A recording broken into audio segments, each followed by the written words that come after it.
No. I'm not going to laugh during the show.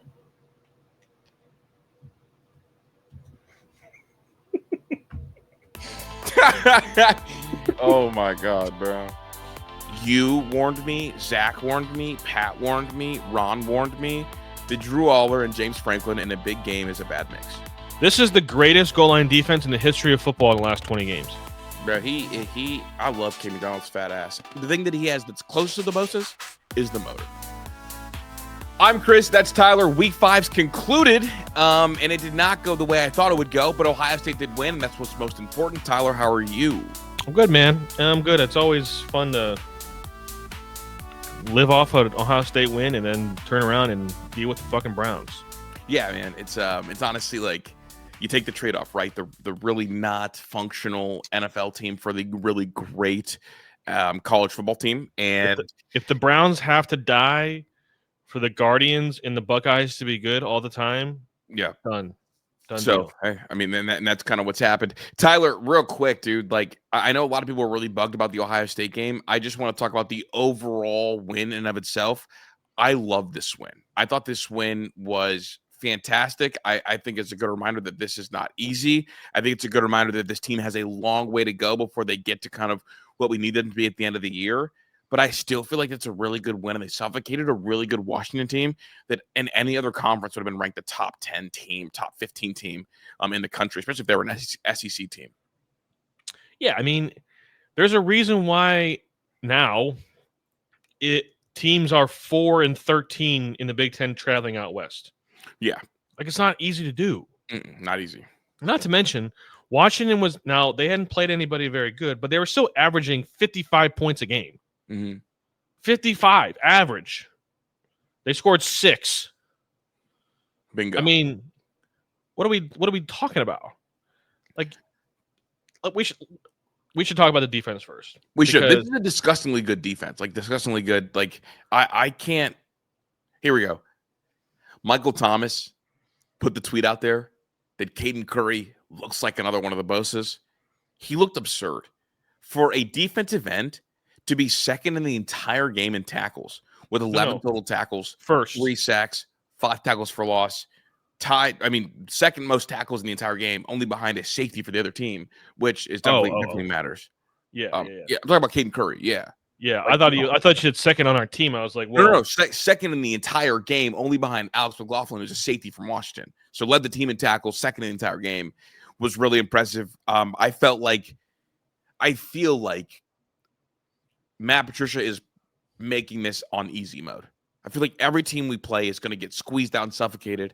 I feel like he's not going to save things week to week. It's going to be his very best, like he is in the NFL. I'm going to scheme you up. I'm going to go get it done, and just good luck. And what that I think that did was I could feel Washington at times felt like they were worried about Arvell Reese wrecking the game plan. And to try to avoid that, they let somebody else do it. And because Matt Patricia is putting out good tape and exotic stuff, and, he's not hiding anything, Tyler, and it's working, and I feel really, really good about this defense. Do you know, going into the game, it was like DeMont Williams can run, DeMont Williams is shifty. Some people said he's Braxton Miller, which is the most disrespectful shit I ever did hear. Disgusting. The worst take of the week. DeMont Williams Jr. had negative 28 yards rushing. Bingo. Now, I know sacks count in college, but still, you're an athlete. Like, those are dropbacks. You're gonna try to create yards with your legs. Like, fine, so be it. Like, this sack is gonna count against you 100%.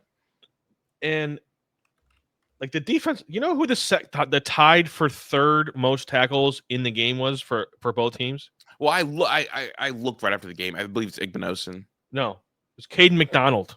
Oh, McDonald. So I know Caden McDonald had 7 tackles. 7 tackles. Okay. He had 2 sacks and 3 tackles for loss. Yeah. Between Caden Curry and Caden McDonald, they had 5 sacks and 8 tackles for loss.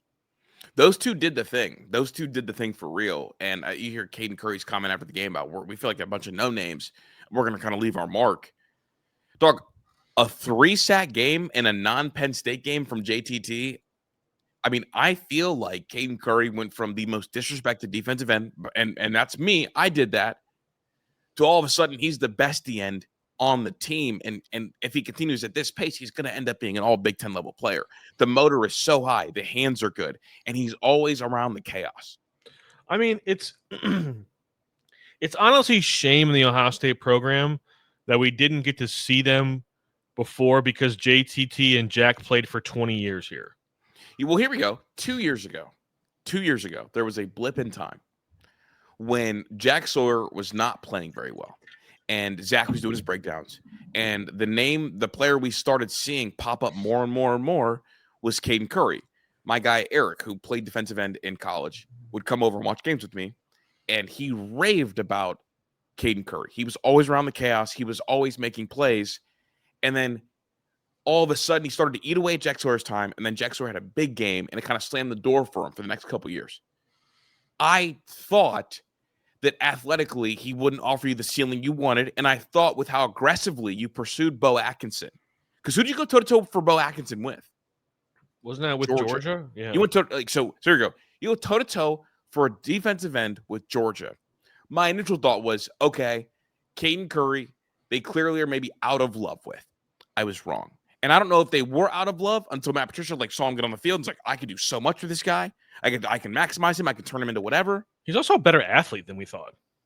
Yeah. No, absolutely a better athlete than I thought. But I don't think I think he's a better athlete than we thought, but I think we get to see the athleticism because the motor is the best motor we've seen since a Bosa. I'm never going to call him a Bosa, but the thing that he has that's close to the Bosas is the motor. It never shuts off. No, he's legit. And, it seems to me, and this is kind of what I thought was happening with Kenyatta Jackson, is they're asking Kenyatta Jackson to be the mature, responsible, assignment-based defensive end, and Caden Curry's the one that's reaping the benefits of that. Because all game I watched Kenyatta set the edge. He didn't bite on the fakes. He was there to contain DeMond Williams, and then he did have some moments where he did get rewarded for that. He did get rewarded. He had a couple for of great plays. I thought he played an exceptional game as well. But it just seems like it's one of those. It's like Kenyatta Jackson's kind of reminding me a little bit of Jonathan Cooper, where he doesn't ever do anything.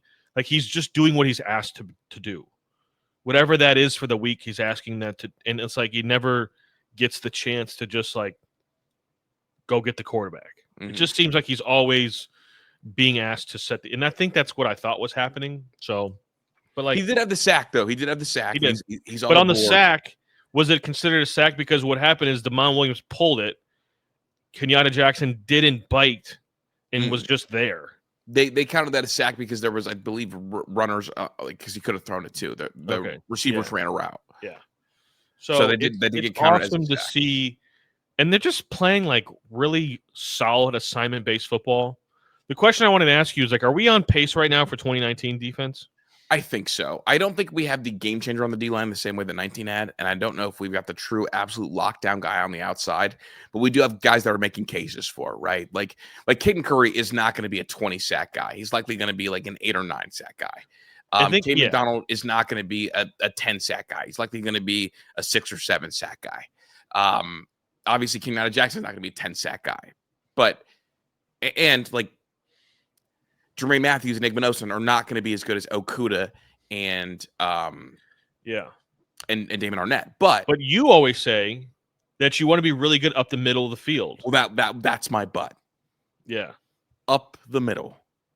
This team is exceptional. I think Arvell Reese is the best defender on this team. And this is not a slight to Caleb Downs, who I think might be a generational safety.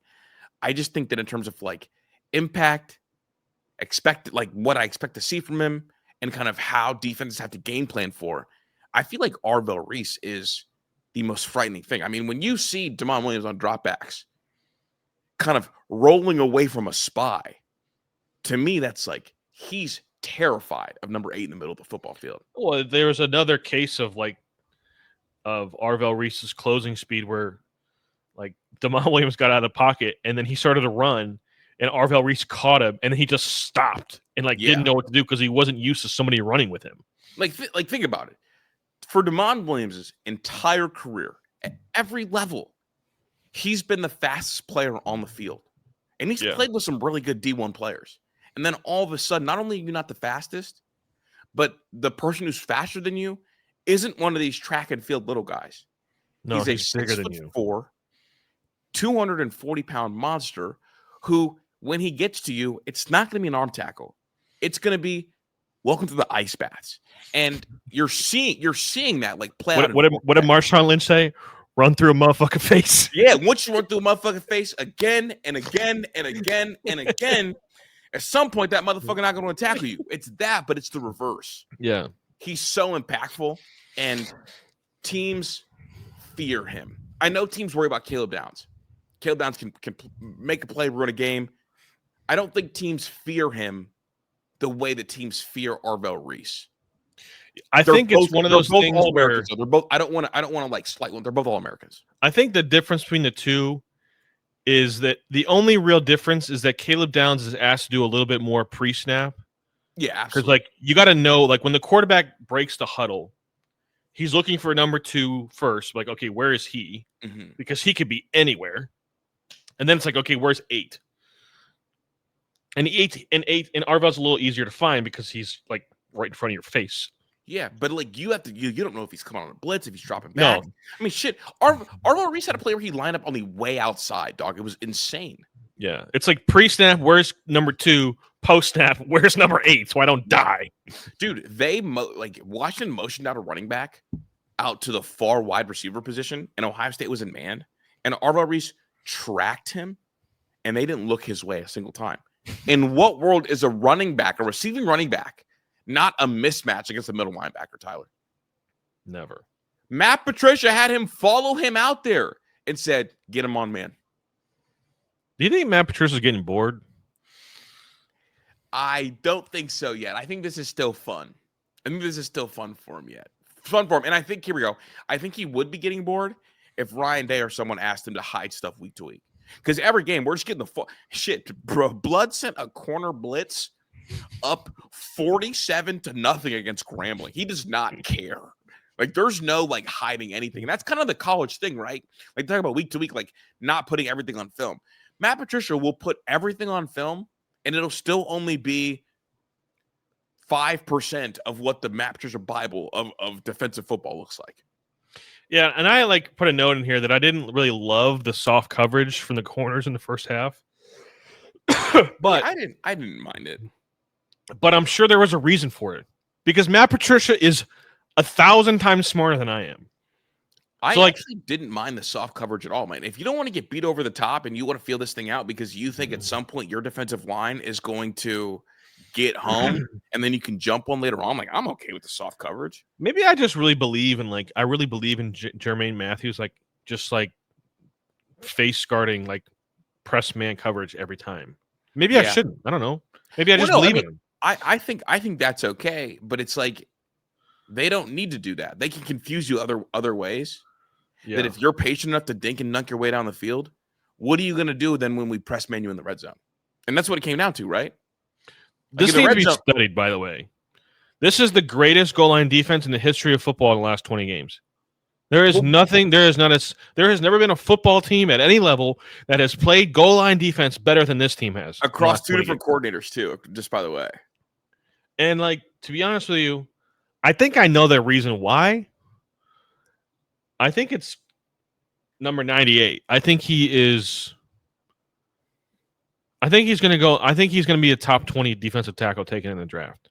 Do you think he's better than Tyleek? Yeah, I absolutely think he's better than Tyleek. And that's crazy to say. Because Tyleek was a first rounder. I think Caden McDonald is absolutely a first rounder. You can't be that big and move that fast. Can't be. He's shapes. That's how big he is. He's round. Bro, I love Caden McDonald's fat ass, and I love when he gets skinny getting through the hole. I really do. Like, I really do. And I'll say it to his face. I love Caden McDonald's fat ass, bro. Like, boy, you. Like, when he celebrated, there was so much body gyration, so much skin moving around. Brother, my TV started shaking. They're in Washington. Cameraman couldn't hold it straight. Oh, But yeah, this defense is. I fucking know the cabin. The chefs hate to see him coming. I know they do. I mean, if I look at the schedule, I don't know if there's a single team in the regular season that's going to score more than 20 points against this team. I don't see it. Who's scoring 20 points against this stuff? Well, that was my point. Nope.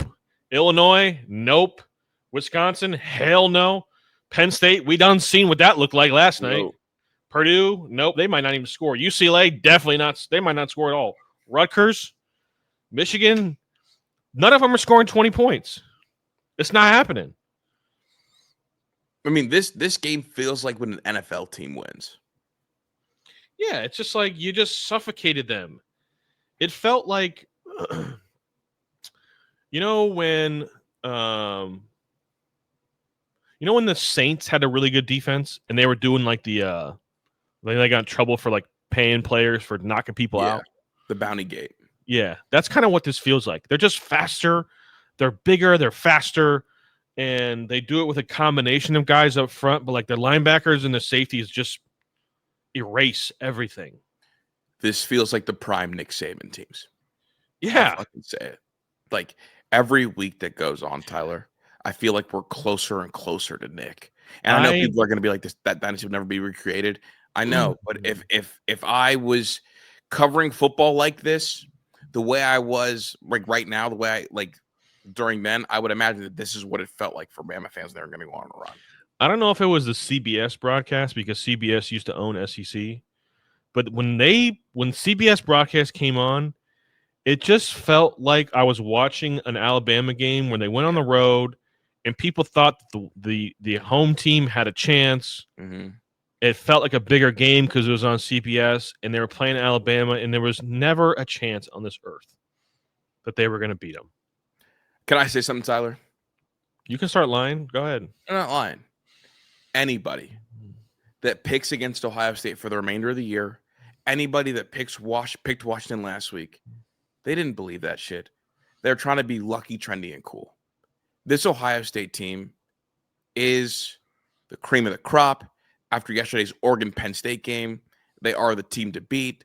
They are by far and away the number one overall team. And what's going to end up happening is everyone they beat, until they get recognized as an Alabama tier team, like Nick Saban, prime Alabama tier team, when they beat teams badly, people are going to be like, oh, that team's overrated. Well, that's not the case. What's really going on is that this is the juggernaut of the sport. Ryan Day in this modern era with Matt Patricia, with the way this roster is constructed, this is an NFL team, an NFL organization, in the words of Ron, that is playing college football. And Ryan Day has solved everything except for Michigan. So anybody that picks against Ohio State other than that game, they don't believe it. They're trying to be cool, trendy, and maybe early, and hopefully lucky. You know what? Like if you look back at Nick Saban's like when he was really dominant, like between what was it like 2008 through like 2015. Yeah, I mean, I even the early part of the college football playoff runs. It just feels like but I'm saying like in that era when they were like scary, like when they would show up and other teams would be like scared of them. Their offense was, and I'm transitioning to the offense here. The offense was never sexy. And I think Ryan Day's offense is being held to a standard that he kind of created. Bingo. Because of the sexiness of it, because he had Justin Fields and then he had CJ Stroud. It was just like they were running up and down the field and they were scoring 40 points every game and they had the number one offense in the country. And it's like, you don't have to win like that anymore because you're not giving up that many points. What's the point of putting the ball in harm's way when the other team has no chance to score if you don't do that? What's the point? There isn't any. And so, like, I had Chris, I asked him because I was doing dad shit, but I asked Chris to pull up the average offensive plays per game, per season, in the season under Ryan Day. In 2019, they averaged 78.6 offensive plays per game. That's a lot. 2020, 74. 2021, 72. 2022, 68. 2023, 66. 2024. So I want to stop there. Then what happened? So each year it got less and less and less for a few different reasons. But I think 2023 it was like I don't want Kyle McCord out there that much. Yeah. But there's a couple of reasons. I think there's a couple of reasons why this is happening. Because in 2024 it was 62, and then currently this year it's 60. Ryan Day made a conscious decision that he, with a potential 16-game season, why do I need to run 18 more plays a game? 18 plays over the course of 18 plays a game over the course of 16 games is like 3 games. It's like 19 games. And what we saw last year in the playoff is that we were fresher, we were faster, we were healthier, and then we ran away from everybody. Mm-hmm. Second of all, if I can slow the game down offensively, I shorten the game. My defense, it doesn't get tired, and they're the best defense in the country. I'm not interested in giving teams of lesser talent chances, heightened chances to beat us. What's the point? And so you're not going to see 45 points a game anymore. Get used to it. It's about efficiency. It's about controlling the line of scrimmage, controlling the clock, and not making mistakes and taking advantage when you have the advantage. He's playing win condition football. Yeah. What's my win condition? People are, though, upset about the conservative nature in the first half. I am slightly bugged by it, I will say, but only because with the things that you're being said, why wouldn't you want the best running back out there getting the lion's share of the carries? So I agree, and he definitely had the lion's share. I think he had 17 carries. C.J. Donaldson had 9, and James. Well, I just mean in the first half. In the first half, he was not out there for 80% of the plays, which he needed to be. I want to know, I guess, what's your general thoughts on the run game? Because they had 0 negative runs. Mm-hmm. They had 2 runs of no yards, only 2 though, but they only had 1 explosive run. So they were always moving forward, but it's not explosive. I think that signals to me that the wrong running back is playing. I agree. I think that was the answer that I was looking for you to say, and you gave it to me. Because like if you're getting negative runs, it means okay, the running back could be at fault, vision could be a thing, or the offensive line could be getting pushed back. We've got 0 negative runs, but like only 1 explosive run. My belief is, and that means that like the guy that needs to be getting the most carries, because we're not getting tackled behind line of scrimmage, needs to be the guy that got the longest speed on the back end and the good vision. And the easiest take ever that anybody can spot is that Bo Jackson is the best of the running backs. And I consider an explosive run 15 yards. Okay. Some people may say it should be 10. I think it's like 15. Okay. Because a 15-yard run is like, that's a big, like, it feels like there's a chance. Yeah. When you get to 15. 10, it feels like, okay, this is like, we're moving them. This is really good. But to me, 15 is more of an explosive yard.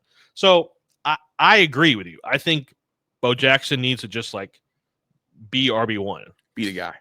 I think C.J. Donaldson has a role in this team because he does fall forward.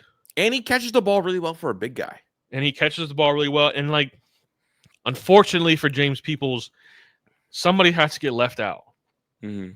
That's just the way that it goes, man. And he hasn't been good enough yet. And also, he just refuses to break a tackle. And the other two at least can break a tackle. Yeah, so it's just like, hey, man, get better.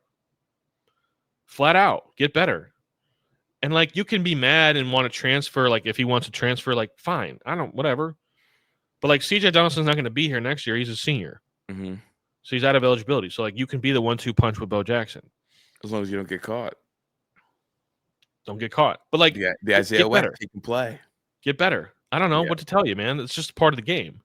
No, and, like, here we go. Like, at Ohio State, like, the best players should be playing. And this just feels like a clear example of, like, Bo Jackson. I think anybody can spot. It feels like a casual take at this point that Bo Jackson is the best of the running backs, right?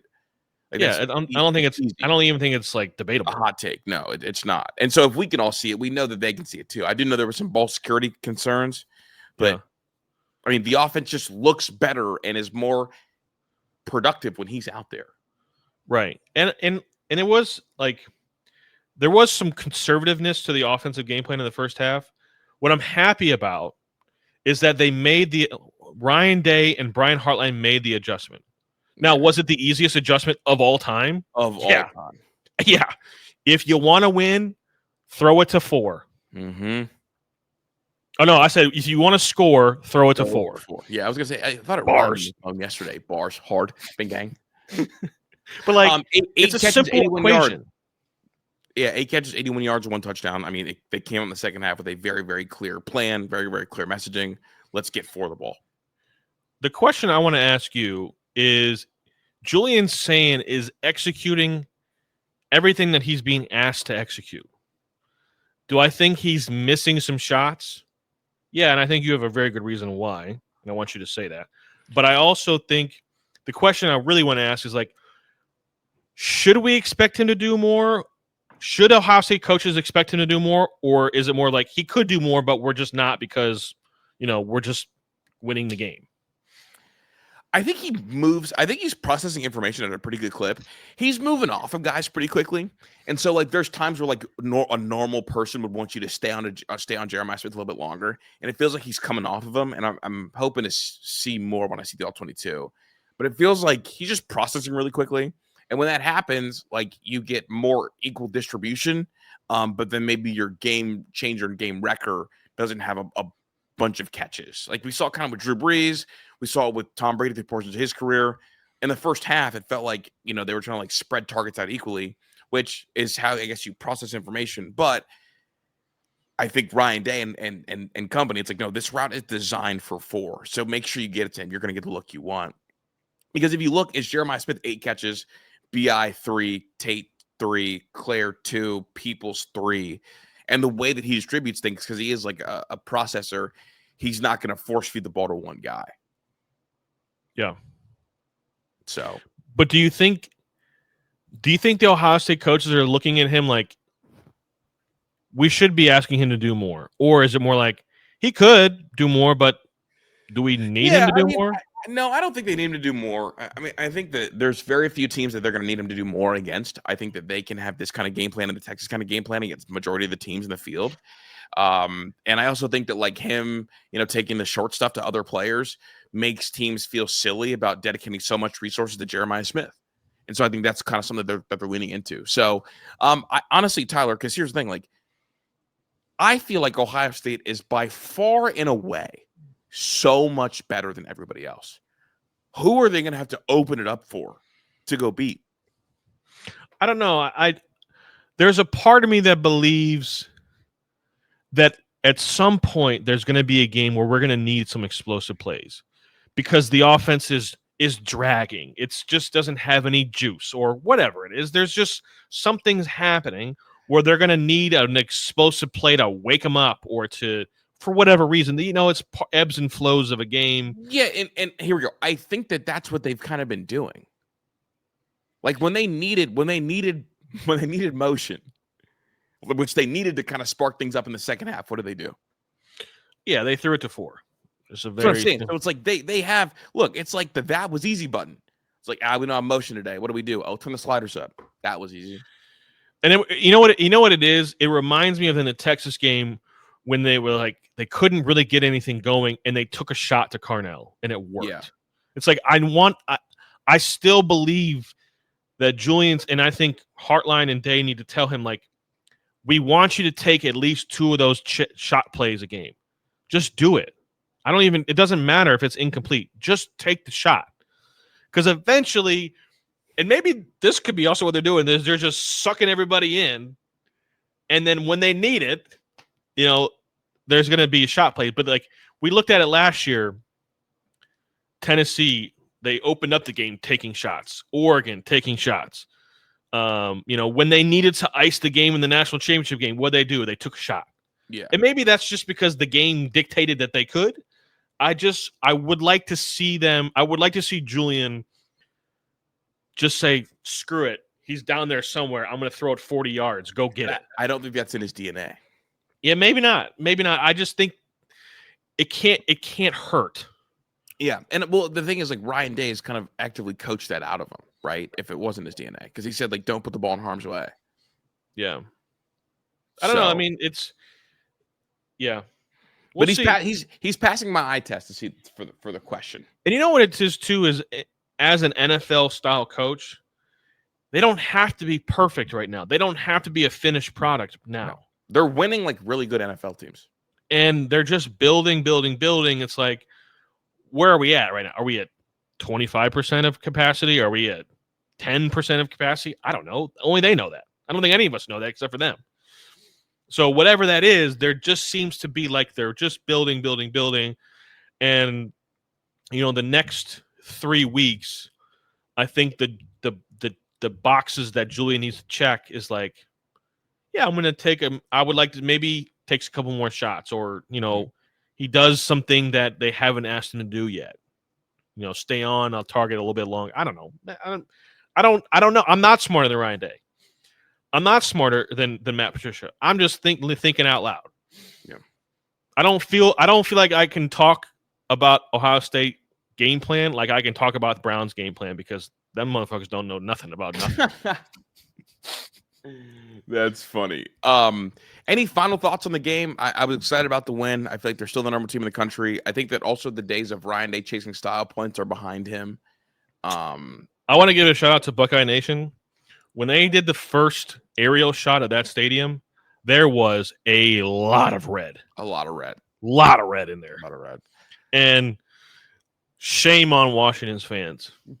Dog, but Ohio State travels well everywhere. I don't care. They talked a big cash shit. Welcome to Twitter, Tyler. Everybody talks the biggest cash shit about their everybody's proud. You know who I want to give a shout out to? Igbonosan Island is open. Start the first round mock drafts with Iggy in them, because the Denzel Boston kid is a really, really damn good player. Really damn good player. He finished the day with 3 catches for 26 yards. It's amazing how good Iggy is when he just keeps his hands to himself. And they did let him get away with one too. Yeah, they did. Also, that roughing the passer penalty was really bad. But it's about time the football gods gave us a break. Yeah, I hear you. And but the Washington fans bitching about that one, they can bitch about that one, because that was soft as hell. Warranted. Yeah. So, but yeah, Ohio State's the best team in the country, and we're on another march. Let's jump on the train and ride it. On the march. Next up, I want to go to Penn State, Oregon. I picked Penn State to win the game. I thought Penn State was the more complete football team. I thought Penn State in the trenches was going to be able to get it done. I thought that denied Dennis Sutton was going to be able to kind of halt the game, because he kind of looks like Myles Garrett in terms of his build. I'm a fan of him.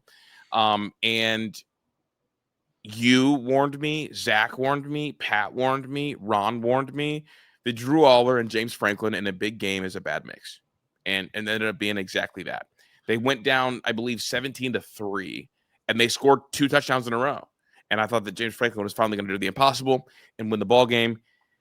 Spoiler alert, he did not do the impossible or win the ball game. They had a really good first drive in overtime, ran the ball really effectively, and it felt like Andel Kodanecki was in his bag in the fourth quarter and on.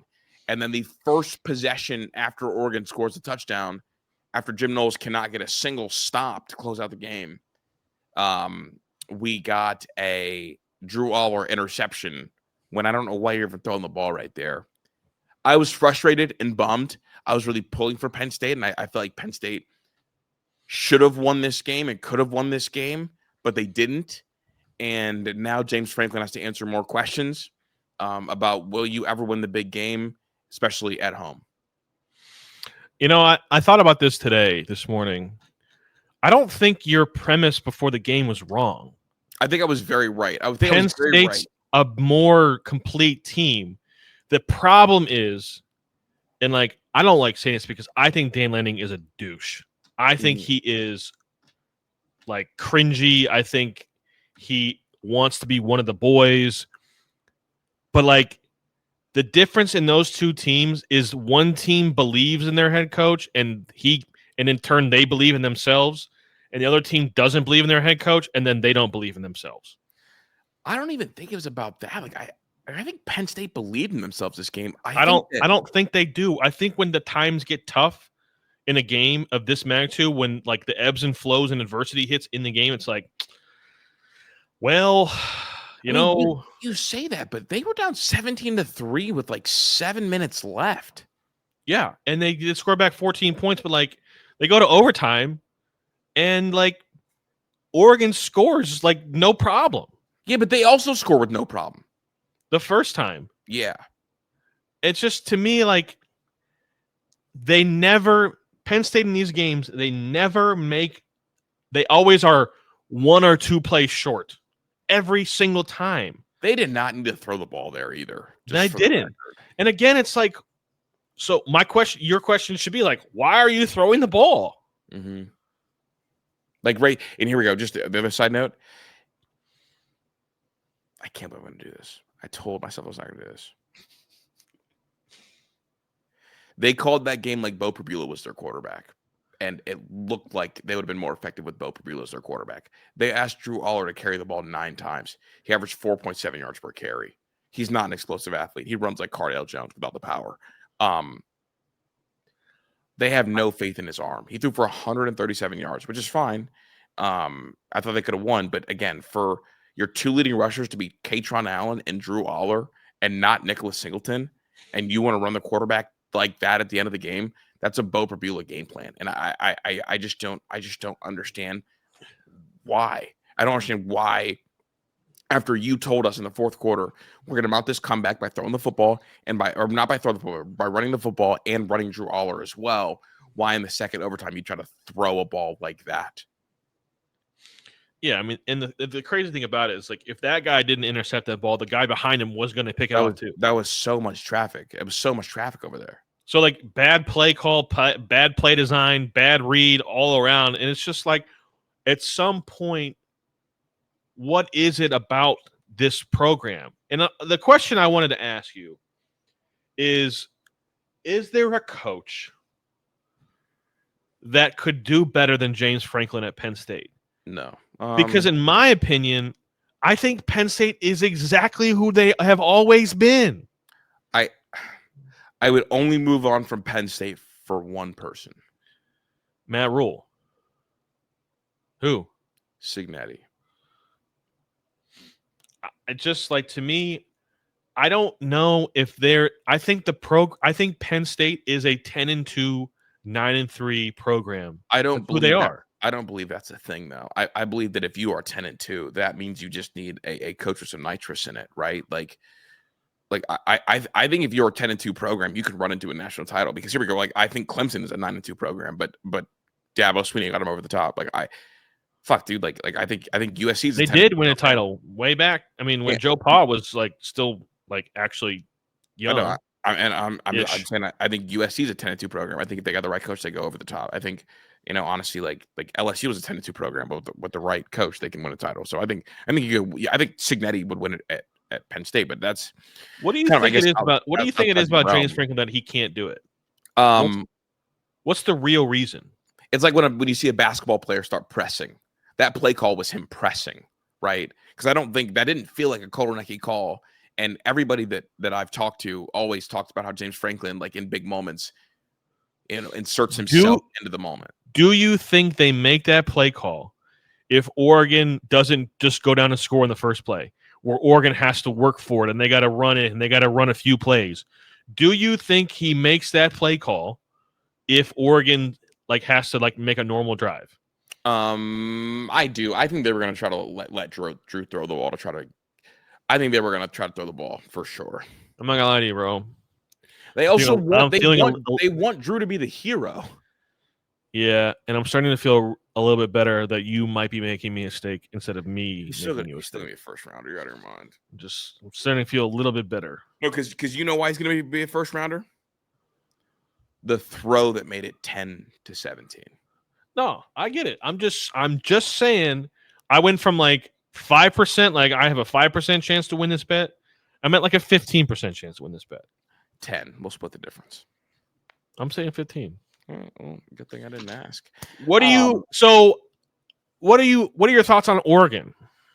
I thought Oregon got extremely lucky. They were able to deny Dennis Sutton the entire game in some egregious holds.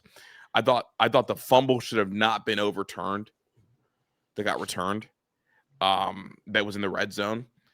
But I do think Dante Moore showed me enough to go into a hostile environment and make some big-time plays on the move. You got to keep his eyes downfield to use his mobility to make throws. And you're going to start seeing him pop up in some first-round mocks as well. 6'3", 205, can throw the ball really well. Like I'm impressed with the resilience. I also think Dan Lanning also got humbled in this game too. When he started doing it's over. He didn't act like it. He didn't act like it after the game. Well, because after the game what he was thinking. I can't wait to go back to Oregon and show my staff a real whiteout.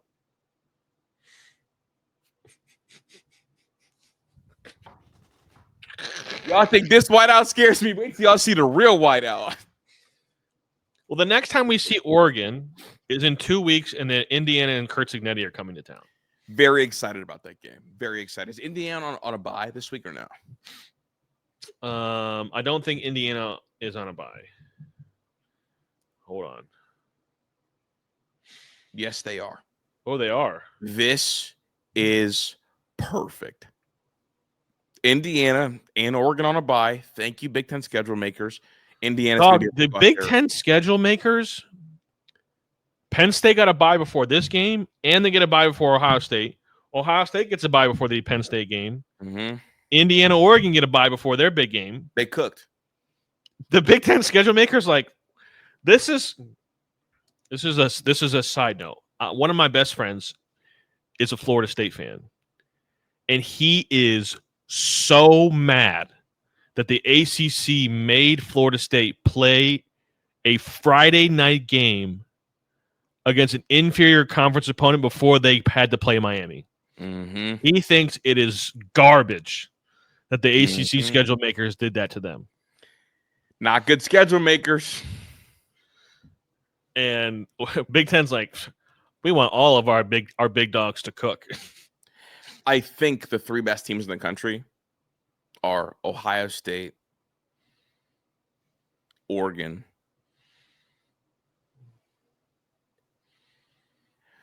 You're going to say it. Say it. Say it with your chest. Indiana. Say it with your chest, boy. Penn State. I don't know if I can't agree with that. You lost me. Who else do you put there? I don't know, but I don't think it's Penn State because that's fine. I just can't trust. I don't trust James Franklin. I can't do it. Here's my actual top 5: Ohio State, Oregon, Miami, yes, Indiana. Miami. And then you can go Ole Miss there, or you can go A&M there, or you can go Penn State. And that's the thing. Like, I know you don't really want to trust. A neutral field, who do you pick, Penn State or Ole Miss? I pick Penn State. Really? Like, what has Ole Miss done to, like, make me think Ole Miss is No, that's fine. We can play that game. Okay, Penn State or Texas A&M? Neutral field. I'll go Penn State again. See, I think I can get behind you on the Ole Miss because Ole Miss's defense is, like, kind of trash. Mm-hmm.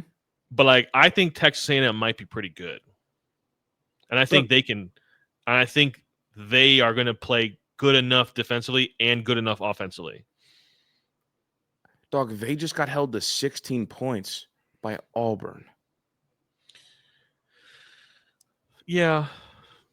That's what I'm saying. Like they're also a glass cannon. Outside of Ohio State, Oregon, Miami, Indiana, everybody else is a glass cannon. All right.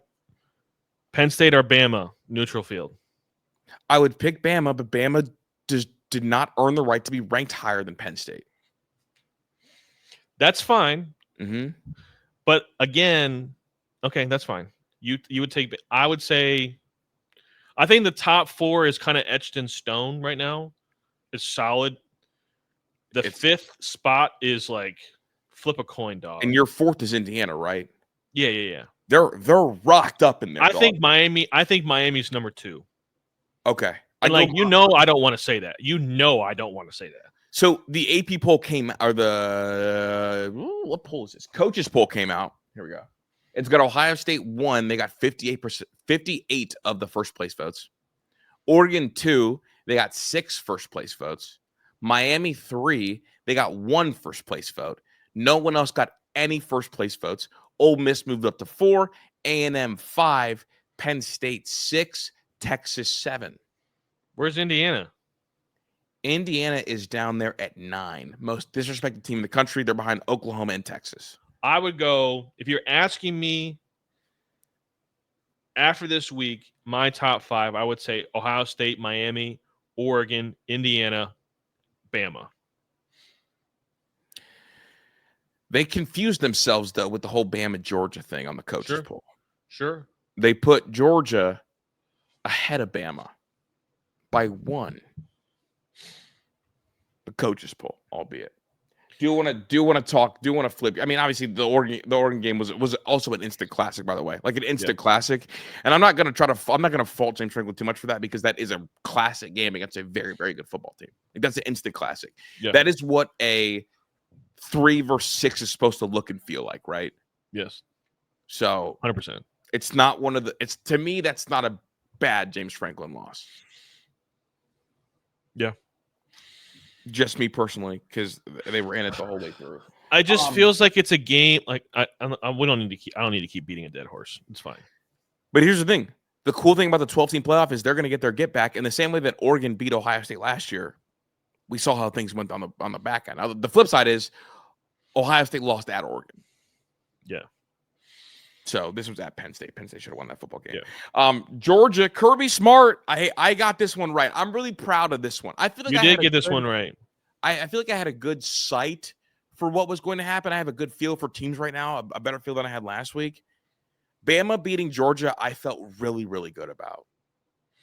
Yeah, I think I just gave too much credit to Georgia's home field, and I gave too much credit to Kirby Smart. And, like, I think Kirby – but, like, at some point we got to – like, you know what? This is the point. When Kirby Smart has an Alabama problem. Yeah. And it's worse than – is it worse than Ryan Day's Michigan problem?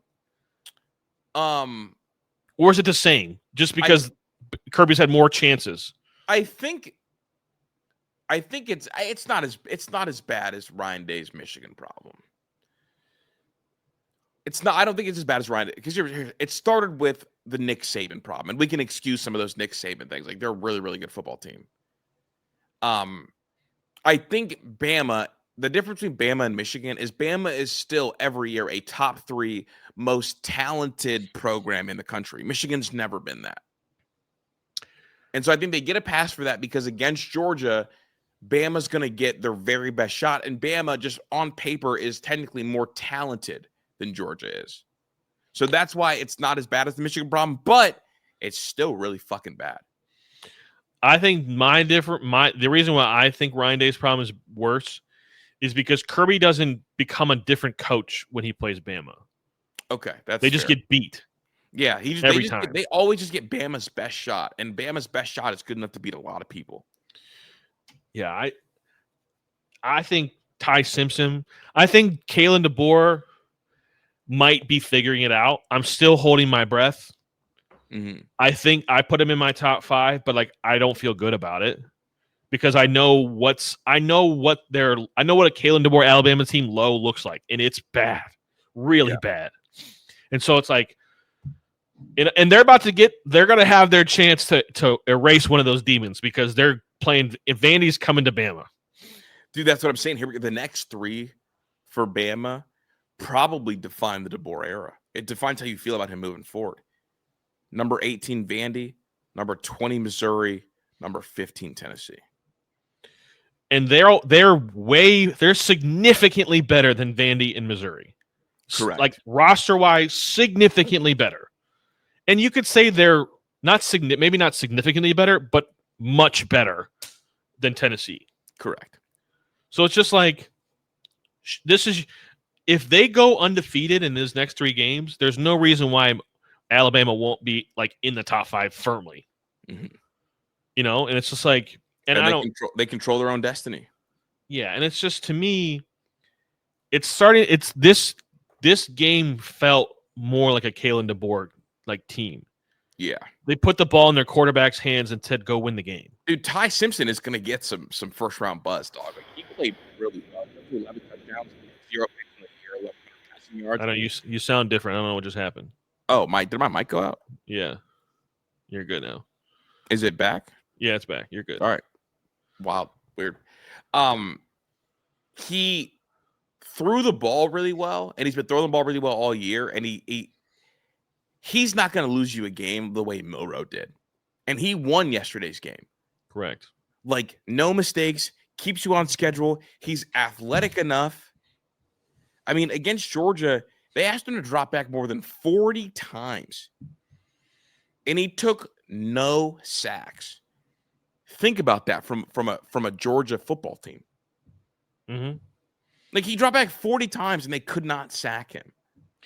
And I think that's part of the reason.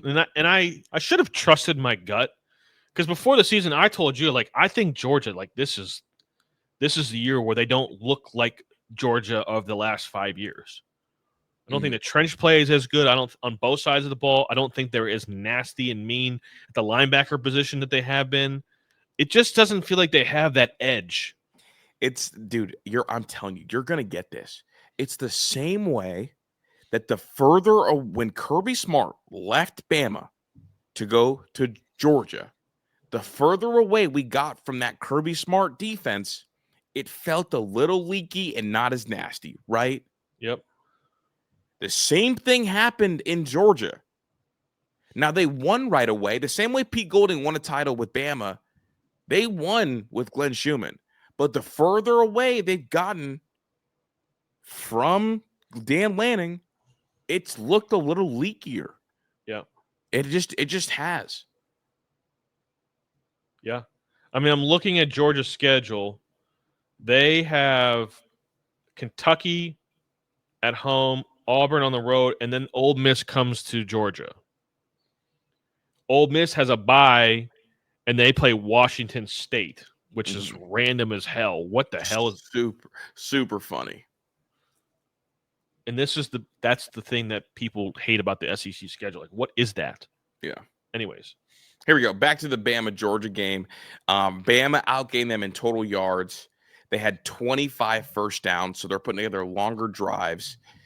They were 13 of 19 on third down. So Georgia's defense couldn't get off the field on third down. Georgia, on the other hand, was 2 for 8 on third downs. And then they were both whatever on fourth down. I don't know how Gunnar Stockton broke all those records in the state of Georgia for high school. Because, like, it looks like a noodle. Yeah. It doesn't look good coming out of his hand at all. And then time of possession, 35 minutes to 24 minutes in favor of Bama. No, it doesn't look good at all, dude. He looks bad, and it makes sense why they offered Kyle McCord all that money. It makes sense why they offered Mendoza all that money. It made sense why they tried to do everything they could to keep Carson back in the fold. But it doesn't look the part, and it's like, damn, like they should have Jaden Maeva. But like passing wise, like for you to go 13 for 20 with 130 yards in a game at home, huge game. Like, dog, we need to start talking about you as like you are one of the major disappointments. And for your leading receiver to only have 59 yards, and there to be 2 horrible drops in the game is disgusting. Disgusting. Yeah. I don't know. Yeah, I just wonder. I just really wonder what is going to come up with Georgia this year and Alabama, because like I could see them. I don't even know what to think of the SEC, because like Ole Miss is going to lose a game. Lane Kiffin is good for a loss, dude. I think they are real. I mean, as long as Austin Simmons stays hurt, I think they are fucking one of the teams to beat. Like, they've got my attention. They are, but like, how many teams to beat could you say there really are in the SEC? Well, that's what I'm saying. A&M, Ole Miss, Alabama, Georgia. Ole Miss to me is the most dangerous of the SEC teams. Sure. Like, I would pick them to beat everybody, maybe except Bama today. Are you gonna do you think, who would you pick right now at Georgia versus Ole Miss at Georgia? Ole Miss. Man, I got dog. This is one of the games I won a lot of money on last year. People don't talk about the job that Lane Kiffin did last year beating Kirby Smart. Yeah. With a better and the quarterback at Georgia regressed, and Trinidad Chambers looks like the man. Like, we could jump ahead to LSU, Ole Miss. Dude, Ole Miss is a really, really good football team. They are. They are. I'm the question. The big question for me is like, do we trust Lane Kiffin to not screw it up once? We don't. The thing is, the thing that he will screw up this year is gonna be the quarterback position. As long as Simmons stays hurt, they're beating everybody on their schedule. Here's who they have remaining: Washington State, Georgia, Oklahoma, South Carolina, Citadel, Florida, Mississippi State. The only losable are Georgia and Oklahoma. And if Trinidad is playing quarterback, are they at Oklahoma in that game? Or is that at home? Let me look. They are at Oklahoma. No, it's at Georgia, at Oklahoma. They'll drop one of the two. Yeah. I don't know, man. It's going to be following the chaos that the SEC is going to be. It's going to be fascinating. I do think they're going to get 4 teams in the playoff, though. Yeah. I mean, and like LSU, they're just like, they can't score, man. Like, just like the offense is bad. Ole Miss's defense isn't that great, and LSU's offense is bad. Dude, Nussmeier was the fakest hype job of all time. I mean, that's this year's Quinn Ewers. Yeah, I mean, he was just the whole thing. I never believed in it. But Trinidad Chambliss, Lacey, and Harrison Wallace, shout out Penn State, have done a fantastic job. And if I'm DJ Lagway, the more I watch what he's doing, I mean, you know how many stars Trinidad Chambliss had coming out of high school? None. He was at Ferris State up in Michigan. Not a single one, dude. And he slipped under the radar, lost the quarterback battle, and then has been probably the best quarterback in the SEC, not named Ty Simpson. Yeah, I mean, listen, nobody loves watching Brian Kelly like whine and complain and lose more than I do. I love watching that. It's fun. But, you know, again, well, I want to ask you that question again. Ole Miss or Penn State on a neutral field? Ole Miss. You said Penn State about 15 minutes ago. Did I? Yeah. I just talked about Trinidad Chambliss. Final answer. Ole Miss or Penn State neutral field? Penn State. Dude, it's just not fair right now, bro, because Jackson Dart is carving up the Chargers. Lane Kiffin's on my mind. Nothing to do with either one of these teams. It's just Lane Kiffin. He's on my mind. No, honestly, like push come shove, gun to my head, I got Penn State beating Ole Miss. But you know why, though, separately? I don't think the SEC is like that good. I think these teams all That's fair. That's fair. SEC because they're playing SEC teams. I think the SEC, when we get to November, the end of November, the SEC will have 2 very good football teams. Like legit elite football teams. And then there will be everybody else in that conference. I mean, I deadass think that Oregon, Ohio State, Penn State could probably run through the SEC this year. I think they're not very good. And I honestly, like, the thing that people aren't talking about is the fact that Texas could win the SEC after being discarded as a bad team because they lost to Ohio State because the whole, like, the way their offense looked early. But Texas is a good football team too. Yeah, and Texas didn't play, so they kind of, like, people kind of forgot about them. So it's just one of these things where we're going to find out. I think there are 5 teams, maybe even 6 teams that could win the SEC. That doesn't mean that the SEC is a good conference. I mean, they're good. That doesn't mean that they're the best conference if 6 teams can win it. It just means the old thing that used to be there was like the top cream of the crop super elite is gone. Yes. Yeah, it's gone. I do want to circle back to the Big Ten. USC, Illinois, thoughts on the game? I know we both picked USC, but I think we both got this right. I can't believe the coaching job that Brett Bielema did to get them, like, to flush what just happened to them. To put them back together. And put them back together again in a week. Yeah. Because Jaden Maeva, like, he's a good quarter. I like that kid a lot. I think he can play. You know, that kid, he committed to Georgia and ended up not going. Yeah, I like that kid a lot. I think he can really spin it. But the coaching job that Brett Bielema did, and he just, like, he took Lincoln Riley to school, man. Like, I thought this was a really good game, though, between 2 really good teams. It was. I just think that USC needed that game more than Illinois did. Okay. I'm the other way around. I don't think I just USC has everything in front of them if they win that, if they lose that game. But like Illinois loses the program, dog. I think, but like they were never like, I'm trying not to be super rude here, but Illinois was never really a factor. USC could have been a factor. They were absolutely the same level factor heading into the year. They absolutely were. Everybody had Illinois pegged as this year's Indiana. They were absolutely a factor heading into the year. We're just letting last week's bloodbath. Lincoln Riley and James Franklin are cut from the same cloth. You're letting last week's bloodbath give you revisionist history. This is a good football team, and this was would have been an instant classic. When you went into the season, looking at the rosters, who did you feel like had a better chance to win the Big Ten? Illinois. We've talked about this. Okay. Maybe I am. Maybe I am having a bit You're of absolutely having revisionist history. Everyone went in the year talking about how good Illinois was, and it was like, well, like we just want to see them. Like, do they have the dudes to do it? And then we saw that they had the dudes to do it early in the year, didn't we? Against Duke, everybody absolutely had Illinois pegged as a team. But they finished the. Here's the thing. Did you view South Carolina as a threat to win the SEC before the year? Yes. That's exactly how everybody viewed Illinois. Because guess what Illinois did at the end of last year? Beat South Carolina. Yeah. They were the South Carolina of the Big Ten. Everybody absolutely had them pegged to do some damage. Maybe I just wanted USC to be that team. I think me and you both have an affinity for the USC team that Pete Carroll built. Well, it's more the fact that I need somebody out west that can fucking compete with Dan Lanning. Fair. And like he can't. Lincoln Riley can't do it. And honestly, like he needs to try to lock down the state. But no, this was a bad loss for USC, not a horrible loss for USC. Not a horrible loss, not against a bad football team. It's just like it's a here we go again loss. Yes. Yeah, it needed to be like that. Yeah, it is one of those. It's one of those things, man. Yeah, I think it'll be interesting to see. Ohio State. I am concerned. I'm not saying I'm concerned. I am I have my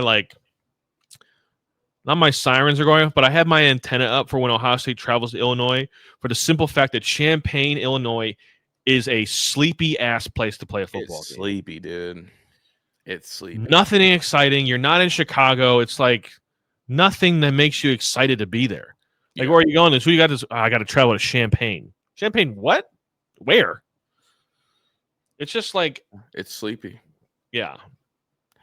But hell of a coaching job by Brett Bielema. Yeah, a great job by Brett Bielema. Ended up being a good quarterback battle. Luke Altmaier versus Jaden Maeva. Two guys are going to have weird cult followings come NFL draft time. And then Mekhi Lemon, that's the kid from USC that everybody loves, thinks that he could be a really, really good player. And maybe wide receiver 1 is what's getting floated out there. Don't know how real that is, but it is what it is. Any other closing thoughts on the weekend of college football? It was a great weekend of college football. It was great. It was great. I can't get out of here without just giving Georgia Tech and Haynes King some love for the fucking scare. And Haynes King, if you have CTE and can't take care of your son, I'll do it. You ever hear me out? No, I don't. Do you? I do, actually. Oh, what do you got? The weather needs to get it together because I'm tired of sweating and it's almost October. Like, I know, like, oh, you're going to miss this in January. Dude. Like, I'm ready to not sweat just sitting on my patio. I agree, dude. And it's making the leaves fall kind of weird. Yeah, the leaves are falling, and it's 82 degrees outside. Yeah. They're falling and drying up like raisins because it's so hot. I just come on, man, figure it out. Like, give me the fall weather. Because now what's going to happen? You know what's going to happen is the fall is going to get here, and it's going to be like, oh, it's winter. Like, what? Right. What happened?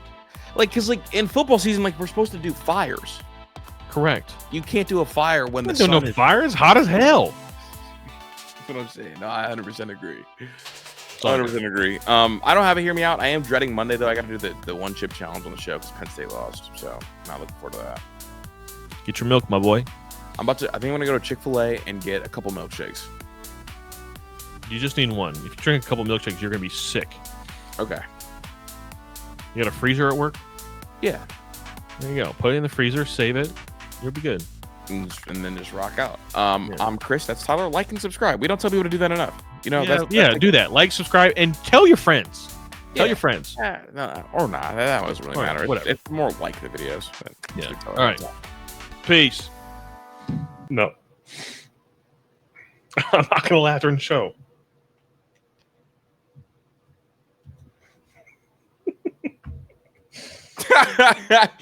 Oh my god, bro.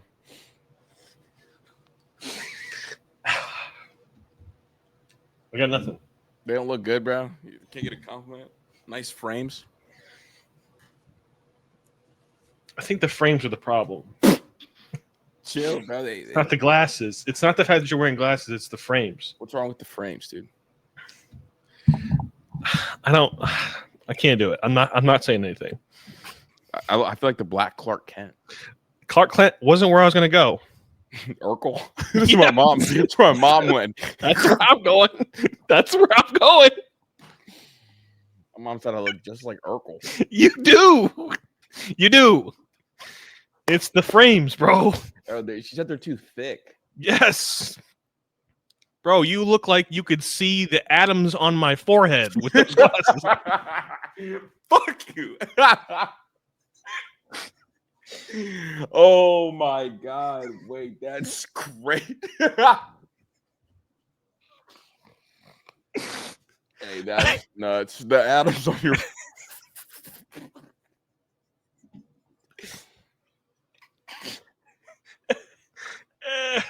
Fuck. I didn't want to say that.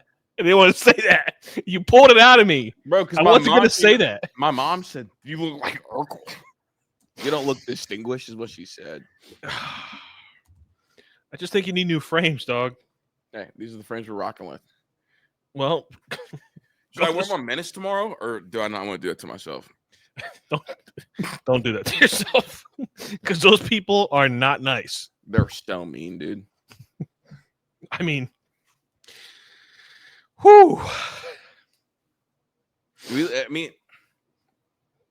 The hat makes it worse, honestly. Yeah, no, bro, wait. The hat makes it better. I think. What do you think? Hat on or hat off?